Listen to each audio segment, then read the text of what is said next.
Hello everyone, आप सबका एक बार फिर से स्वागत है हमारे online YouTube channel Apex classes edutech में। और आज हम आपके लिए लेके आए हैं विद्युत धारा का लेक्चर नंबर 3। और आज जो विद्युत धारा के इस लेक्चर में हम जो पढ़ेंगे वो बेसिकली दो टॉपिक कवर करेंगे, विद्युत धारा और धारा घनत्व। इनके बारे में आज अपन चर्चा करेंगे। तो पेन और कॉपी लेके तैयार हो जाइए, और अगर आप मोबाइल पे देख रहे हैं तो ईयरफोन लगा लीजिए, क्योंकि आज का लेक्चर बहुत ही इंटरेस्टिंग होने वाला है। तो अब अपन पढ़ना शुरू करते हैं गतिशीलता और धारा घनत्व के बारे में। ठीक है, तो आइए, पहला जो हमारा टॉपिक आता है वो है गतिशीलता।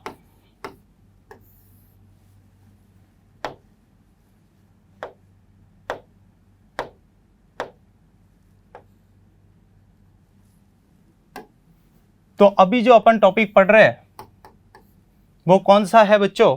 गतिशीलता के बारे में। तो देखिए, हमने पिछले लेक्चर के अंदर जो हमने बात की थी अपवहन वेग के बारे में, कि अपवहन वेग बेसिकली क्या होता है कि जब तक आप विद्युत क्षेत्र अप्लाई नहीं करते हो, जब तक आप एक चालक तार को बैटरी से कनेक्ट नहीं करते हो, तब तक उसके अंदर इलेक्ट्रॉन का जो फ्लो होता है वो सतत प्रवाह नहीं हो पाता, और उसके कारण किसी प्रकार की कोई धारा का प्रवाह नहीं होता।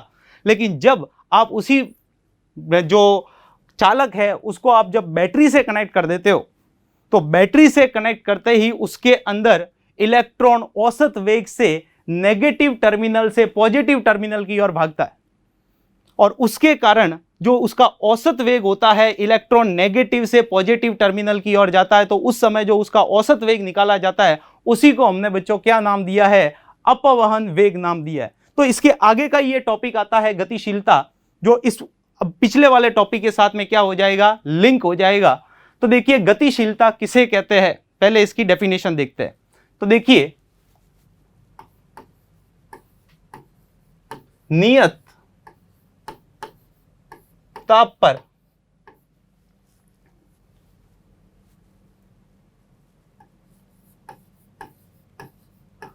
अपवहन या अपवाह वेग के परिमाण, जिसको हम क्या बोलते हैं? अपवहन चाल। क्योंकि बेसिकली वेग सदिश राशि है और उसका परिमाण लिया जाए तो परिमाण क्या हो जाएगा? चाल बन जाएगी। तो नियत ताप पर अपवहन वेग के परिमाण, जिसको अपन अपवहन चाल कह रहे हैं, तो अपवहन चाल तथा आरोपित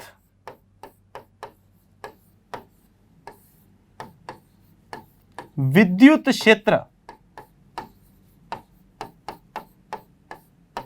के अनुपात को गतिशीलता कहते हैं।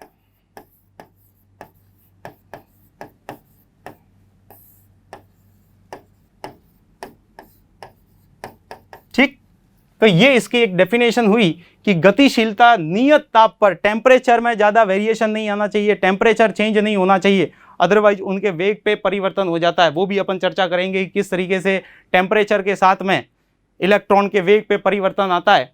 अभी अपन नियत ताप पर बात कर रहे हैं। तो नियत ताप जब होगा तो उस समय जो इलेक्ट्रॉन भाग रहे हैं विद्युत क्षेत्र आरोपित करने के कारण, मान लीजिए ये हमारे पास में एक चालक तार है, और इस चालक तार को जब अपन बैटरी से कनेक्ट करेंगे तो जैसा कि हमको पता चल ही रहा है कि ये इसका पॉजिटिव टर्मिनल है, ये इसका नेगेटिव टर्मिनल है, तो विद्युत क्षेत्र इधर से इधर आ जाएगा। तो एक्सटर्नल विद्युत क्षेत्र यहां पे उपस्थित है। तो जैसे ही आपने इसको विद्युत क्षेत्र से कनेक्ट कर दिया तो यहां के जो इलेक्ट्रॉन होंगे, ये कोई एक इलेक्ट्रॉन नहीं है, असंख्य इलेक्ट्रॉन है। ये जो असंख्य इलेक्ट्रॉन है वो बैटरी के ऋण टर्मिनल से, ये नेगेटिव वाला टर्मिनल और ये पॉजिटिव टर्मिनल, तो क्या होगा? ये नेगेटिव टर्मिनल से पॉजिटिव टर्मिनल की ओर गति करेगा एक औसत वेग के साथ, वेक्टर ऑफ वीडी। इस औसत वेग को ही प्यारे बच्चों क्या बोला गया है? अपवहन वेग। और अपवहन चाल की बात की जाए तो अपवहन चाल इसी का परिमाण हो जाएगा, मॉडुलस ले लेंगे तो अपवहन चाल बन जाएगी, डायरेक्शन हटा देंगे हम उसके अंदर। तो क्या कह रहा है कि नियत ताप पर अपवहन वेग के परिमाण मतलब अपवहन चाल तथा आरोपित विद्युत क्षेत्र के अनुपात को क्या बोला जाता है डियर स्टूडेंट्स? गतिशीलता कहा जाता है। तो देखिए गतिशीलता का मैथमेटिकल फॉर्मूला क्या होता है उसके बारे में चर्चा करते हैं। तो गतिशीलता को हम म्यू से रिप्रेजेंट करते हैं। किससे रिप्रेजेंट करते हैं? म्यू से रिप्रेजेंट करते हैं। और देखिए क्या बोला गया है, डेफिनेशन को पढ़े तो अपवहन वेग के परिमाण को मतलब अपवहन वेग का परिमाण मतलब हो गया modulus of VD divide by विद्युत क्षेत्र। यह जो अनुपात है इसी को नाम क्या दिया गया है? गतिशीलता नाम दिया गया है। इसको चाहो तो भले ही लिख सकते हैं कि वीडी का वेक्टर साइन हटेगा तो अपवहन चाल आ जाएगी, that is VD divide by क्या हो जाएगा? ई। ठीक, तो म्यू बराबर होता है वीडी डिवाइड बाय ई। तो अपवहन वेग और आरोपित विद्युत क्षेत्र का अनुपात क्या कहलाता है? गतिशीलता। अब देखिए ये फॉर्मूला ऐसे ही क्यों बना, चलो डेफिनेशन चलो समझ में आ रही है कि अपवहन चाल और आरोपित विद्युत क्षेत्र का अनुपात होता है। तो इसको थोड़ा सा फील करते हैं कि क्यों ऐसा ये फॉर्मूला बना। रटना किसी भी चीज को नहीं है, सारी चीजें फिजिक्स में समझने वाली होती है, रटना मना है। तो ध्यान दीजिए ये फॉर्मूला गतिशीलता, बेसिक गतिशीलता का आप मतलब क्या समझते हो? नॉर्मली भाषा में, मैं कोई फिजिक्स के पॉइंट ऑफ व्यू से नहीं बोल रहा हूं, एक नॉर्मली अगर मैं आपको कहूं कि गतिशीलता से आप किस शब्द से फील ले रहे हो, कैसी फीलिंग आ रही है, तो हम कहेंगे गतिशीलता का मतलब होता है दौड़ना, भागना।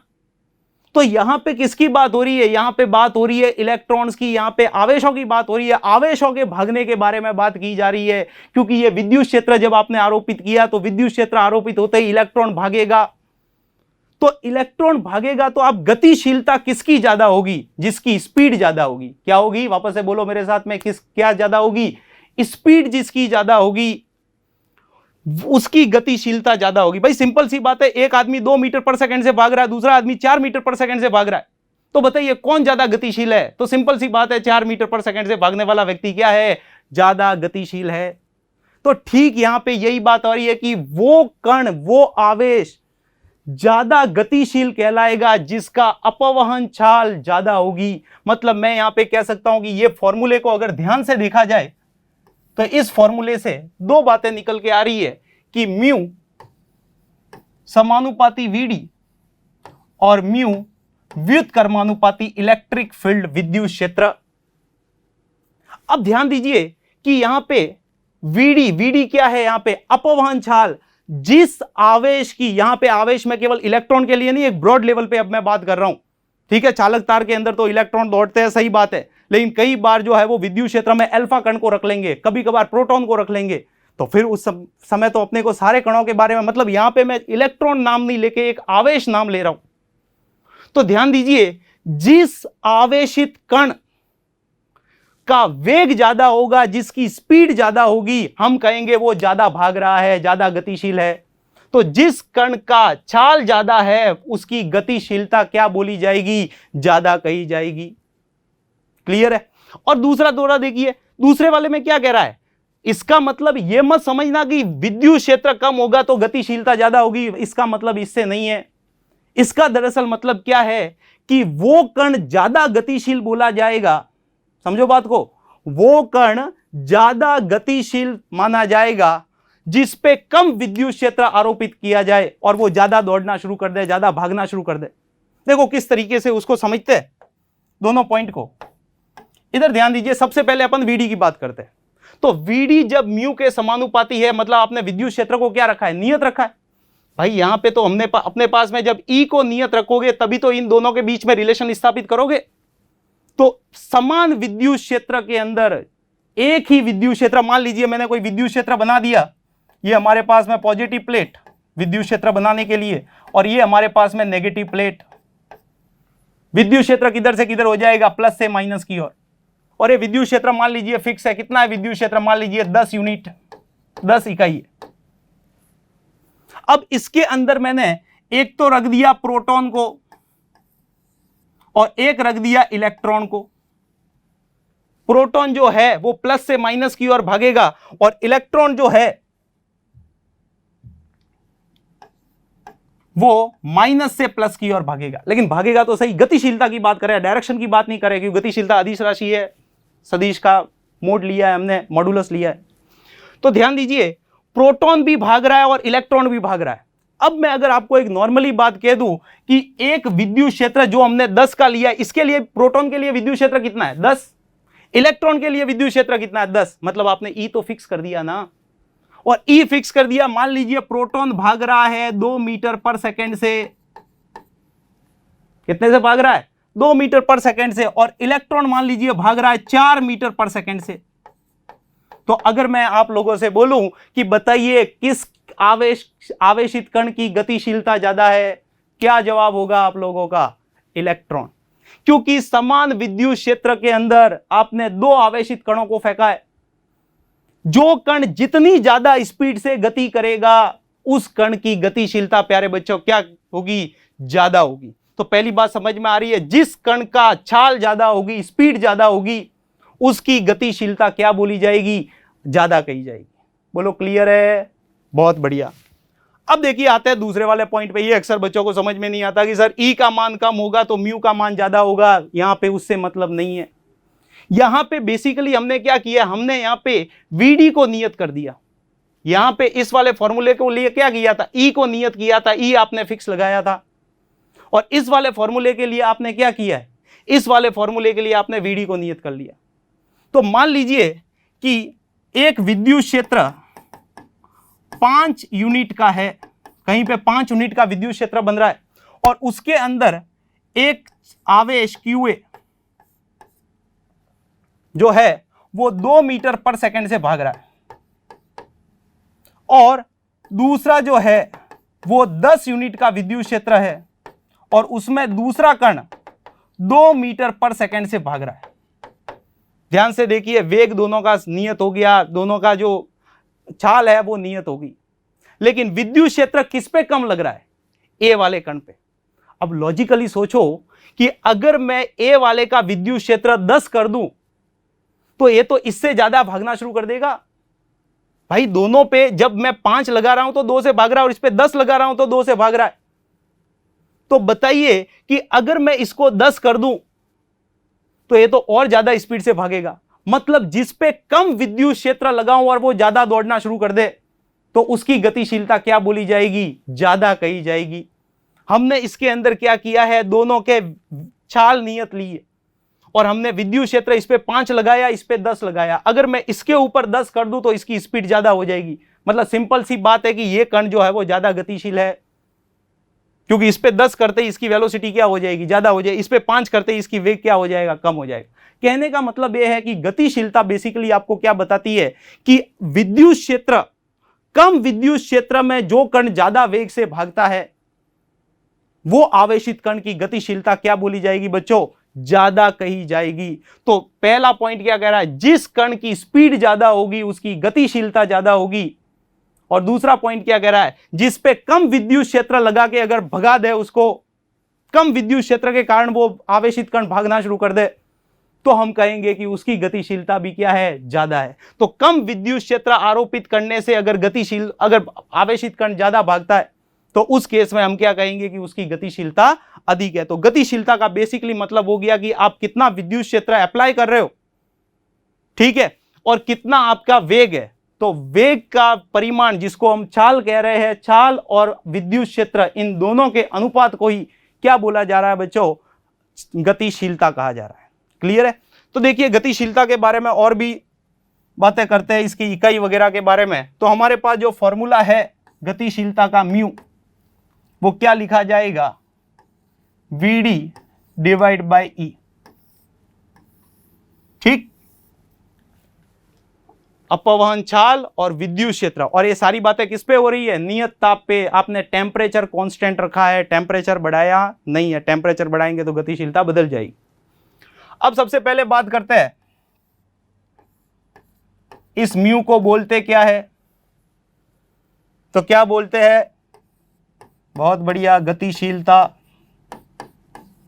ये भौतिक राशि है। ठीक। दूसरी बात बोली जाए कि ये जो गतिशीलता होगी इसका मात्रक क्या होगा, तो देखिए मात्रक फॉर्मूले से निकालिए। फॉर्मूला देखा जाए तो ये वीडी क्या है, छाल है। छाल का मतलब क्या हो गया, मीटर बाय सेकेंड। क्या हो गया, मीटर बाय सेकेंड। तो छाल, मात्रक की बात करें तो छाल होगी metre by second divide by, ये क्या है हमारे पास में, विद्युत क्षेत्र है। और विद्युत क्षेत्र जब अपन स्थिर वैद्युतिकी वाला चैप्टर पढ़ते हैं उसके अंदर ये विद्युत क्षेत्र का कॉन्सेप्ट आता है, तो उसके लिए अपन दो फॉर्मूले बताते हैं। तो एक बार लिख लूं मैं यहां पे, विद्युत क्षेत्र का जो सूत्र होता है, जो मात्रक अपन बोलते हैं, वो मात्रक स्थिर वैद्युतिकी जब अपन पढ़ते हैं तो उस समय इन दोनों मात्रक के बारे में बात की जाती है। इसके दो बेसिक मात्रक होते हैं। एक मात्रक होता है बच्चों न्यूटन बाय कूलम और दूसरा होता है वोल्ट बाय मीटर। ये दोनों ही अपन स्थिर वैद्युतिकी वाले चैप्टर में पढ़ते हैं विद्युत क्षेत्र के बारे में। तो यहाँ पे विद्युत क्षेत्र का यहाँ पे मात्रक रखना है। तो विद्युत क्षेत्र, अपवन वेग का सूत्र मात्रक क्या हो गया, मीटर बाय सेकेंड। और ई क्या है, विद्युत क्षेत्र है। तो विद्युत क्षेत्र का अगर पहला वाला मात्रक रखे तो ये बन जाएगा न्यूटन बाय कूलम, या फिर अगर वोल्ट बाय मीटर रख के इसको करें तो ये बन जाएगा मीटर बाय सेकेंड। तो आई गई क्योंकि वो तो अपवन छाल है। और ई की वैल्यू क्या हो जाएगी, मात्रक क्या हो जाएगा, वोल्ट डिवाइड बाय मीटर। तो देखिए इसको थोड़ा सा अगर सही से लिखे तो कैसे लिखा जाएगा, ये हो गया मीटर इंटू कूलम। ये कूलम चला गया ऊपर, डिवाइड के डिवाइड में ऊपर चला गया, न्यूटन इंटू सेकेंड। ये इसका मात्रक हो गया गतिशीलता का। या फिर इससे अगर मात्रक निकाला जाए तो ये मीटर और ये नीचे वाला मीटर ऊपर चला जाएगा, तो ये हो गया metre square upon volt into second. तो बेसिकली मात्रक दो प्रकार से लिखे जा सकते हैं, ये भी इसका मात्रक है और ये भी इसका मात्रक है।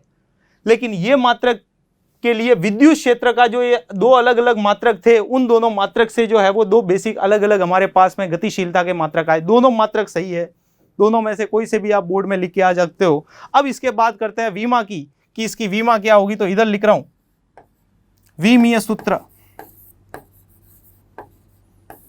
तो देखिए विमीय सूत्र क्या होता है। तो विमीय सूत्र दोनों में से किसी भी फॉर्मूले से निकाला जा सकता है। तो विमीय सूत्र कभी भी याद नहीं करना है। विमीय सूत्र के लिए आप सूत्र बनाना आना चाहिए आप लोगों को, क्योंकि कितने ही सूत्र आप याद करोगे, किसी के ऊपर m की पावर 0 लगती है, किसी पे m की पावर 1 लगती है। तो इसके लिए जरूरी है कि आप सूत्र, विमीय सूत्र बनाना सीखो। तो ध्यान दीजिए यहाँ पे विमीय सूत्र बनाते हैं, m क्या है, मीटर। तो मीटर किस में लिया जाता है, l की पावर 1 विमा होती है। c क्या है, कूलम। कूलम के लिए विमीय सूत्र क्या होता है, आवेश का, A1 T1। नीचे क्या है, न्यूटन। न्यूटन बल का मात्रक होता है और बल का विमीय सूत्र बहुत ही इंपॉर्टेंट होता है, 11th में याद करवाया जाता है, M1L1 T की पावर -2। और ये क्या है, सेकंड। तो सेकंड के लिए आ जाएगा टाइम। तो जरा इसको सॉल्व करो तो ये क्या बनेगा, एक L से एक L कैंसल आउट हो जाएगा, इस T से ये T भी कैंसल आउट हो गया। तो देखिए M ऊपर आ जाएगा, तो ये लिखा गया m⁻⁻1। L तो कैंसल आउट हो ही गया है, T ऊपर तो L की पावर 0, पहले L की पावर लिखी जाएगी, T की पावर, ये T ऊपर आ गया तो T की पावर 2, और फिर उसके बाद में A की पावर 1। तो ये गतिशीलता का विमीय सूत्र है। तो अगर आपसे पूछता है कि गतिशीलता किसे कहते हैं, तो सिंपल सी बात लिख के आओगे कि अपवहन चाल तथा विद्युत क्षेत्र के अनुपात को गतिशीलता कहते हैं। और ये बात किस पर होती है, नियत ताप पर। टेम्परेचर में वेरिएशन नहीं आना चाहिए, टेम्परेचर चेंज नहीं होना चाहिए चालक तार का। अगर पूछा जाए कि इसका मात्रक क्या होता है, तो मात्रक दो तरीके से बता सकते हैं, क्योंकि विद्युत क्षेत्र के दो मात्रक होते हैं, न्यूटन बाय कूलम होता है और वोल्ट बाय मीटर होता है। तो इससे दो मात्रक आपके बन जाएंगे, एक metre into coulomb divide by newton into second, और एक हो जाएगा metre square divide by volt into second. और ये हमारे पास रहा विमीय सूत्र। बोलो क्लियर है। ठीक है, बहुत बढ़िया। तो ये हमने जो है वो गतिशीलता के बारे में पढ़ा। अब देखिए गतिशीलता का एक और फॉर्मूला आता है जब अपन अपवहन वेग पढ़ते हैं, जो हमने लेक्चर नंबर 2 में अपवहन वेग के बारे में चर्चा की है। उस अपवहन वेग से गतिशीलता का एक फॉर्मूला और निकल के आ रहा है, तो जरा ध्यान दीजिए। वेग से इसके साथ में संबंध स्थापित करें तो देखिए हमारे पास में गतिशीलता का जो फॉर्मूला होता है, ध्यान दीजिए बच्चों, गतिशीलता जो आज हमने पढ़ा है, म्यू इक्वल टू क्या होता है, वी डिवाइड बाई ई, ये गतिशीलता होती है। बोलो क्लियर। अब देखिए जो अपवहन वेग है, जिसको अपन अपवाह वेग भी कहते हैं, तो अपवाह चाल की बात करूं तो अपवाह चाल क्या लिखी जाएगी, V D is equal to E torque divide by M into E. ठीक है, ये हमने लेक्चर नंबर 2 में पढ़ा था, ये फॉर्मूला पूरा डेरिवेशन के थ्रू निकाला था। तो अब देखिए अगर इस वीडी की वैल्यू उठा के यहां पुट कर दी जाए तो क्या रिजल्ट निकल के आता है, जरा ध्यान दो। तो म्यू इज इक्वल टू लिखा गया 1/e, तो एज इट इज पड़ा हुआ, इसको तो ऐसे ही रहने दो, और वीडी की जगह पे यूं का यूं उठा के इसको यहां पुट करो, तो ध्यान दो E torque divide by M into E. तो ध्यान से देखा जाए तो ई ने ई को मार दिया, तो ये क्या लिखा गया, mu is equal to E torque divide by m. ये गतिशीलता का एक और फॉर्मूला आपके सामने निकल के आ रहा है, that is mu is equal to E torque divide by m. अब ध्यान दीजिए यहां पे कि ये फॉर्मूला बेसिकली आपको क्या बता रहा है, तो ये फॉर्मूला आपको कण के द्रव्यमान और गतिशीलता के बीच में संबंध को बता रहा है। ध्यान से देखिए यहां पे m क्या है, m जो है वो बेसिकली मास ऑफ पार्टिकल है, जो आपका चार्ज पार्टिकल है। चार्ज पार्टिकल कौन सा हो सकता है, इलेक्ट्रॉन हो सकता है, प्रोटॉन हो सकता है, न्यूट्रॉन हो सकता है, या अल्फा कण हो सकता है, कोई सा भी कण हो सकता है, क्योंकि गतिशीलता अपन एक हर एक कण के लिए अलग अलग आवेशित कण के लिए निकाली जाती है। तो अगर मैं यहां पे m को लिखूं तो m बेसिकली क्या है, आपका आवेशित कण का द्रव्यमान। तो जरा संबंध स्थापित किया जाए कि गतिशीलता और आवेशित कण के द्रव्यमान में क्या संबंध होगा। तो देखो सिंपल सी बात यहां पे निकल के आ रही है कि mu inversely proportional to m. बहुत ही इंपॉर्टेंट रिलेशन निकल के आ रहा है यहां से कि किसी भी कण का द्रव्यमान उसकी गतिशीलता के व्युत्क्रमानुपाती होता है। जो कण जितना ज्यादा भारी होगा, जिसका द्रव्यमान जितना ज्यादा होगा, उतना ही उसके दौड़ने की जो क्षमता है, गतिशीलता है, वो उतनी ही बेटा क्या होगी, कम होगी।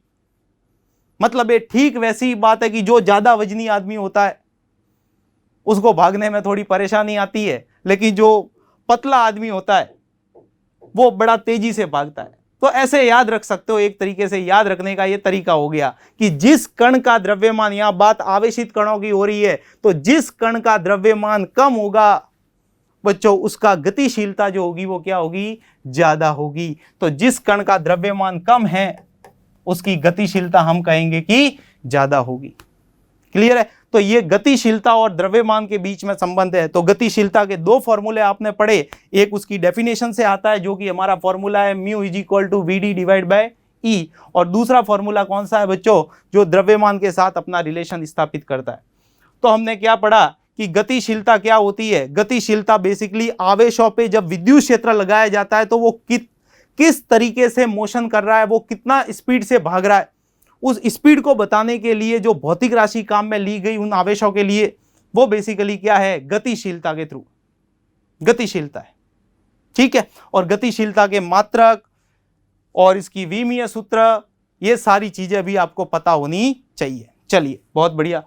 अब देखिए हमारा दूसरा जो इसके आगे का टॉपिक आता है वो है धारा घनत्व। बहुत ही इंपॉर्टेंट टॉपिक है, इसके ऊपर बोर्ड ने कई बार हर 2 साल के बाद में इसका क्वेश्चन रिपीट होता है। तो आज जो अपन पढ़ रहे हैं इसके आगे का टॉपिक वो है बच्चों धारा घनत्व। तो बढ़िया सी हेडिंग डालते हैं, धारा घनत्व। और इसको किससे रिप्रेजेंट करते हैं, भौतिक राशि को J से रिप्रेजेंट किया जाता है। ठीक, तो धारा घनत्व क्या होता है उसको समझते हैं। तो पहले इसकी डेफिनेशन लिखते हैं कि क्या होती है डेफिनेशन। तो किसी एकांक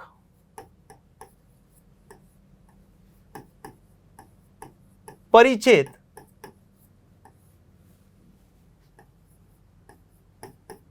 क्षेत्रफल से गुजरने वाली धारा को धारा घनत्व कहते हैं। ठीक, तो ये इसकी एक सिंपल सी डेफिनेशन होगी कि किसी एकांक परिच्छेद क्षेत्रफल से जितनी धारा गुजरती है। अब यहां पे क्षेत्रफल किसका लिया गया, अपन तार के बारे में बात कर रहे हैं। तो मान लीजिए कि इस तरीके से कोई हमारे पास में क्षेत्रफल है और इस क्षेत्रफल जो इसका एरिया है वो मान लीजिए मैंने मान लिया कि ए है। ऐसे देखे तो इसका एरिया क्या हो जाएगा, ए एरिया हो जाएगा। और इसके अंदर से कितनी धारा एकांक क्षेत्रफल के अंदर से गुजर रही है, किसी एकांक परिच्छेद क्षेत्रफल से जितनी धारा गुजर रही है इसमें से कितनी धारा का प्रवाह हो रहा है। तो मान लेते हैं कि आई धारा का प्रवाह हो रहा है। तो हम लिख सकते हैं कि एकांक परिच्छेद क्षेत्रफल से गुजरने वाली धारा को क्या बोला जाता है बच्चों, धारा घनत्व। तो अगर इसका मैथमेटिकल फॉर्मूला लिखे तो मैथमेटिकल फॉर्मूला लिखा जाएगा vector of J is equal to I divide by A into N cap. ध्यान देना यहां पे कि धारा अदिश राशि है, धारा के ऊपर वेक्टर नहीं लगेगा। एरिया कैसी राशि होती है, सदिश है कि अदिश है। तो जब आप गाउस का नियम वगैरह पढ़ते हो तो उसके अंदर बताया जाता है कि एरिया जो होता है वो सदिश राशि होता है। एरिया कैसी राशि है बच्चों, सदिश राशि है। और इसकी हमेशा दिशा किधर से किधर ली जाती है, पृष्ठ के लंबवत ली जाती है। कोई आपका पृष्ठ है तो उस पृष्ठ के लंबवत दिशा जो होती है वो एरिया वेक्टर की ली जाती है। तो एरिया जो है वो सदिश राशि है और एन कैप क्या है, उसकी दिशा को निरूपित करने के लिए एकांक सदिश। ठीक है, ये एकांक सदिश है। धारा घनत्व किस दिशा में होगा क्योंकि ये सदिश राशि है, उसको बताने के लिए। तो किसी एकांक क्षेत्रफल से गुजरने वाली जो धारा होती है उसको बच्चों क्या नाम दिया गया है, धारा घनत्व नाम दिया गया है। तो सबसे पहले अगर इसके बारे में लिखा जाए कि इसको बोलते क्या है सारी बातें, तो पहला पॉइंट, इस जे को बोलते क्या है, धारा घनत्व। ठीक, दूसरा पॉइंट बताइए ये सदिश है कि अदिश है। ये क्वेश्चन बोर्ड में आया हुआ है राजस्थान बोर्ड में कि धारा घनत्व सदिश राशि होती है कि अदिश राशि होती है। तो याद रखिएगा धारा घनत्व सदिश राशि होती है, ये एरिया की दिशा पे डिपेंड करती है। तो धारा घनत्व कैसी राशि है, सदिश राशि है।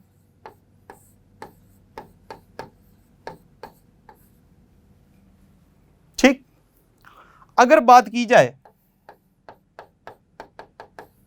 इसके मात्रक की कि इसका मात्रक क्या होता है, तो मात्रक अपन इस फॉर्मूले को देखकर ही निकालेंगे। तो ध्यान से देखिए, आई क्या है, धारा है। धारा को अपन फर्स्ट लेक्चर से पढ़ते आ रहे हैं कि धारा को किस में मापते हैं, एम्पियर में।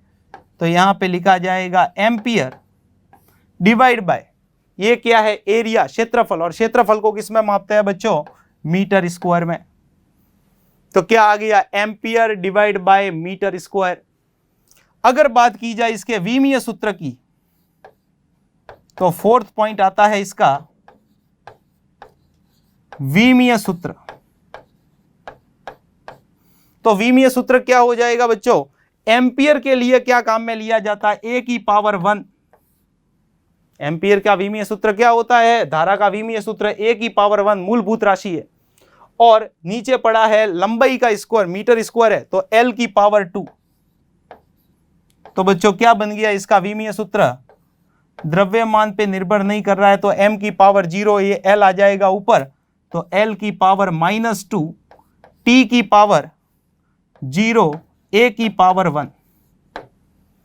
ये हमारे पास में क्या हो गया बच्चों, धारा घनत्व हो गया। तो धारा घनत्व के बारे में पूछा जाए कि धारा घनत्व किसे कहते हैं, तो क्या बताओगे कि किसी एकांक परिचय क्षेत्रफल से गुजरने वाली धारा को उस बिंदु का धारा घनत्व कहते हैं।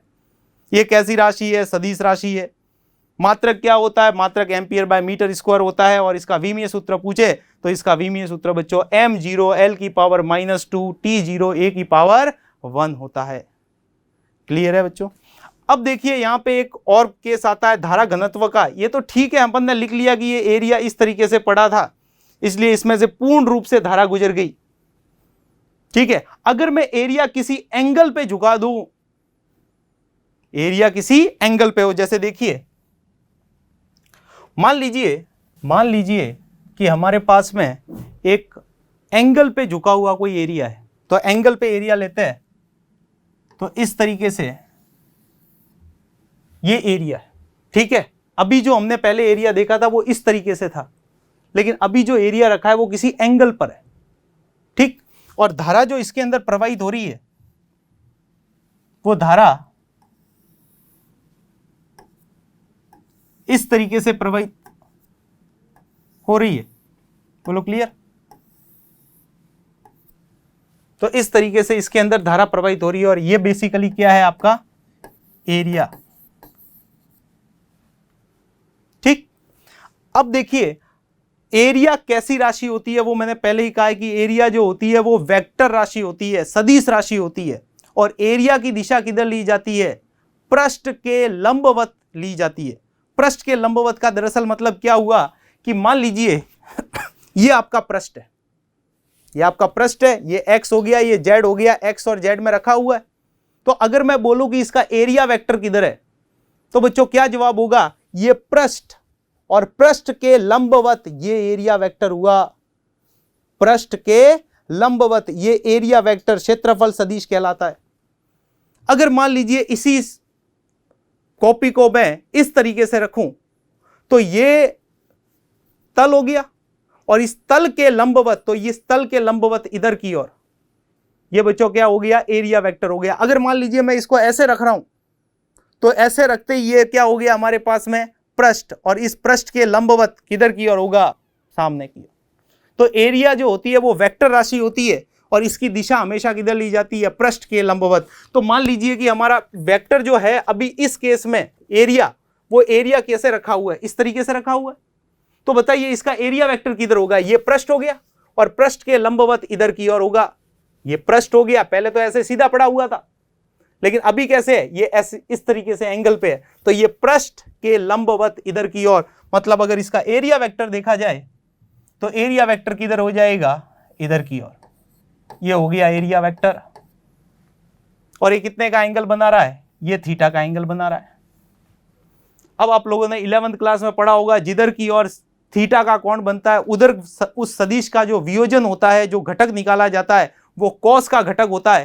तो ए का अगर इधर वाला घटक देखा जाए, क्योंकि थीटा किसके साथ बन रहा है, इस वाली दिशा एक्स दिशा के साथ बन रहा है, तो इधर की ओर अगर इसका घटक लिया जाए तो ए का इधर वाला घटक बच्चों क्या हो जाएगा, ए कॉस थीटा। और इसका दूसरा घटक बच्चों कौन सा हो जाएगा, इधर वाला हो जाएगा, वो कौन सा होगा, ए साइन थीटा।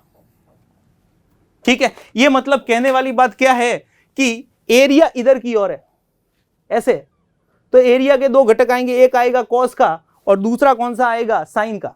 एक इधर की ओर वाला घटक है और एक घटक कौन सा आ जाएगा, इधर की ओर, क्योंकि एरिया इधर है, इसका वियोजन करेंगे तो एक घटक आएगा बिल्कुल एक्स दिशा में और एक आएगा वाई दिशा में, जो इसको -y कह सकते हो। तो दो घटक इसका, ए कॉस थीटा और ए साइन थीटा। अब मेरे को एक बात बताओ कि ये धारा आई जा रही है, तो बताइए धारा किस में से होकर जा रही है, ए साइन थीटा में से गुजर रही है कि ए कॉस थीटा में से गुजर रही है? क्या जवाब होगा, ए कॉस थीटा में से गुजर रही है। तो अगर इसका क्षेत्रफल लिखा जाए, इसका धारा घनत्व लिखा जाए, तो क्या लिखेंगे, J = धारा एकांक क्षेत्रफल से गुजरने वाली। तो अब बताओ एकांक क्षेत्रफल के लिए ए कॉस थीटा काम आएगा कि ए साइन थीटा काम आएगा, ए कॉस थीटा काम आएगा। तो क्या लिखा जाएगा बच्चों, ए कॉस थीटा। तो अगर मान लीजिए आपका कोई क्षेत्रफल किसी एंगल पे झुका हुआ है, तो उस केस के अंदर वो जो एरिया है उसके घटक निकाले जाएंगे, जिधर की ओर धारा का प्रवाह हो रहा है उस वाला घटक जो होगा वो हमारा एरिया का काम करेगा। तो यहाँ पे बेसिकली क्या हो जाएगा, I divide by A cos theta हो जाएगा। अब इससे ही आपका जो पुराना वाला फॉर्मूला है J is equal to I divide by A, ये फॉर्मूला इसी फॉर्मूले से आता है। देखो कैसे, तो अगर इसका एक स्पेशल केस लिया जाए, इसका ही स्पेशल केस है ये, मतलब जनरल फॉर्मूला कौन सा है, ये जनरल फॉर्मूला, इससे ये निकाल रहा हूं मैं। बताओ इस वाले के लिए हमने कंडीशन क्या ली थी कि ये एरिया है, धारा कैसे जा रही है, तो धारा इसके अंदर इस तरीके से जा रही है।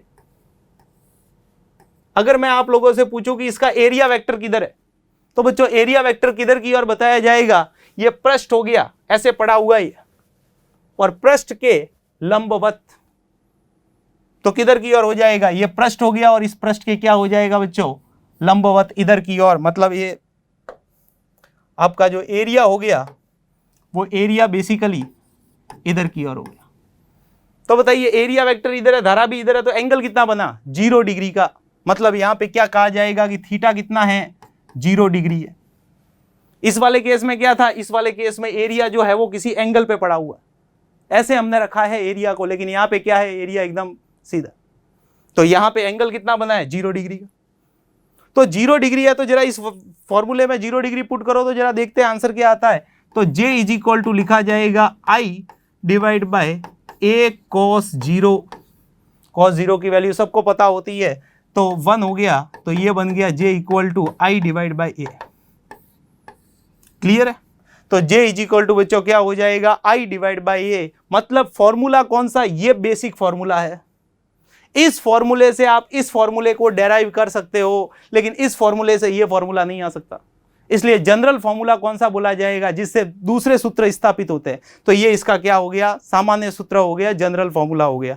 तो ये धारा घनत्व जो हमने क्या पढ़ा कि किसी एकांक क्षेत्रफल के अंदर से गुजरने वाली धारा क्या कहलाती है बच्चों, धारा घनत्व कहलाता है। ठीक है, ये सदिश राशि होती है, एरिया पे डिपेंड करती है कि एरिया आप कैसे ले रहे हो। अगर थीटा डिग्री का कोण बना हुआ है तो A cos थीटा काम में लिया जाएगा, I divide by A cos theta काम में लिया जाएगा। इसके अगर मात्रक की बात करूं तो एम्पियर बाय मीटर स्क्वायर होता है। इसके अगर विमा की बात करूं तो विमा हमने क्या देखी थी कि L की पावर -2 A की पावर 1 होती है। क्लियर है बच्चों, तो आज हमने जो ये बातें पढ़ी है, एक गतिशीलता के बारे में पढ़ा टॉपिक, और दूसरा कौन सा पढ़ा बच्चों, धारा घनत्व के बारे में। क्लियर है, तो आज ये दोनों टॉपिक हमने आज तैयार किए। अगर आप लोगों को ये वीडियो पसंद आया हो, ज्ञानवर्धक लगा हो, आपको ये सारे टॉपिक जो मैंने आज पढ़ाए हैं वो समझ में आए हो, तो इस वीडियो को लाइक कीजिए, अधिक से अधिक शेयर कीजिए, ताकि औरों को भी लाभ हो। Thank you. सब्सक्राइब करें हमारा apex classes edutech YouTube channel, साथ ही बेल आइकन को क्लिक करना बिल्कुल ना भूलें, ताकि आगे आने वाले सभी यूट्यूब वीडियोस की अपडेटेड नोटिफिकेशंस सबसे पहले आपको मिले। Apex classes edutech, subscribe now.